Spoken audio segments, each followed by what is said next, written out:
வணக்கம். இன்றைக்கி நம்ம பார்க்க போகிற சமையல் ஒரு சூப்பரான மசாலா தேங்காய் சாதம் எப்படி செய்யலாங்கிறத பார்க்கலாம். நல்ல டேஸ்ட்டாக இருக்கும். எப்பயும் போல் பண்ணாமல் இது மாதிரி மசாலா தேங்காய் சாதம் செஞ்சு பாருங்கள். லஞ்ச் பாக்ஸ் கொடுக்குறதுக்கு அருமையாக இருக்கும். இது கூடவே ஏதாவது ஒரு அப்பளம் வச்சு சாப்பிட்டோம்னா கூட போதும், அருமையாக இருக்கும். வாங்க அதை எப்படி செய்யலாங்கிறத பார்க்கலாம். இப்போ ஒரு கடாய் எடுத்துக்கலாம். தேவையான அளவுக்கு எண்ணெய் சேர்த்துக்கலாம்.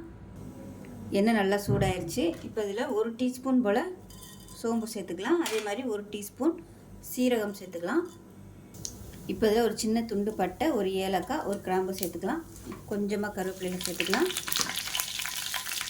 மீடியம் சைஸாக ஒரு பெரிய வெங்காயம் நீளமாக நறுக்குனதை சேர்த்துக்கலாம்.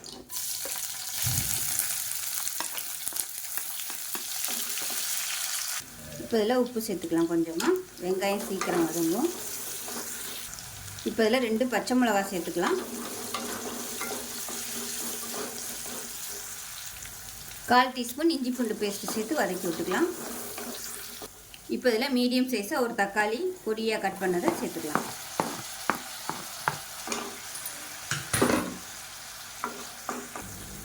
இப்போ பாருங்கள், தக்காளி வெங்காயம் எல்லாமே நல்லா மசிய ஆரம்பிச்சிருச்சு. இந்த ஸ்டேஜில் பொடியெல்லாம் சேர்த்துக்கலாம்.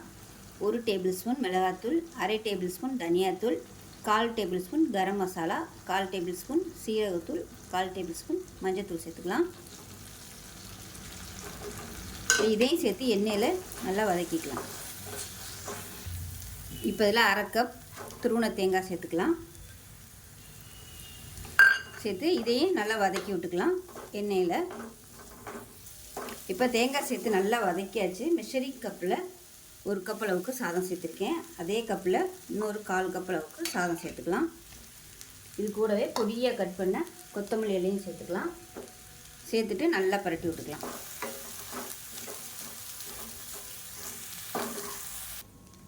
இப்போ பாருங்கள், நல்லா மிக்ஸ் பண்ணியாச்சு. இப்போ இதில் உப்பு கம்மியாக இருக்குது, கொஞ்சமாக உப்பு சேர்த்துக்கிறேன். வெங்காயம் வதக்கையில் உப்பு சேர்த்துருக்கேன். சாதம் வடிக்கையிலையும் உப்பு சேர்த்துக்கோங்க. நான் இன்றைக்கி சாதாரண அரிசி தான் சேர்த்துருக்கேன், பொன்னி அரிசி.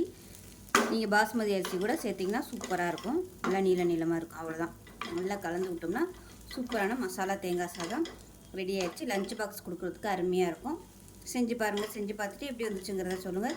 வீடியோ பிடிச்சிச்சின்னா லைக் பண்ணுங்கள், கமெண்ட் பண்ணுங்கள், சேனலை சப்ஸ்கிரைப் பண்ணுங்கள், பக்கத்தில் பெல் பட்டனை ப்ரெஸ் பண்ணுங்கள். நன்றி.